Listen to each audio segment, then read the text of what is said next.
Pemecatan Ketua KPU tidak berpengaruh pada pelaksanaan Pilkada 2024.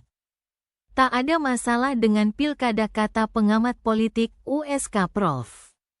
T.M. Jamil. Profesor T.M. Jamil mengatakan, Komisi Pemilihan Umum itu pengurusnya bersifat kolektif dan kolegial.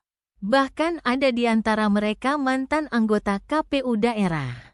Apalagi proses menuju Pilkada 2024 sudah berjalan dengan baik saat ini.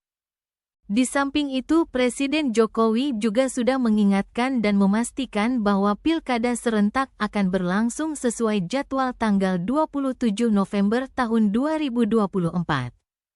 Karena itu, pengamat politik Universitas Syah Kuala Prof. T.M. Jamil di Banda Aceh yakin semua elemen bangsa pasti mendukungnya dan tidak akan ada pihak yang ingin menunda Pilkada 2024.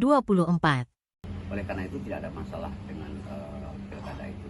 Apalagi Presiden Jokowi juga sudah memastikan bahwa Pilkada akan berlangsung pada tanggal 27 ya kalau nggak salah, 27 November 2024. Sehingga antara ucapan dan perilakunya itu konsisten sehingga masyarakat ini bermartabat.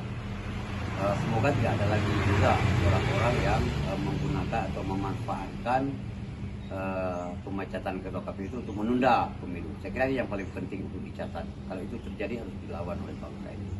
Saya kira itu catatan saya yang paling penting adalah Pilkada tidak ada pengaruh dengan pemecatan anggota KPU oleh KPU. Terima kasih. Menurutnya, pemecatan ketua KPU beberapa hari lalu harus diterima dan disyukuri oleh semua elemen bangsa.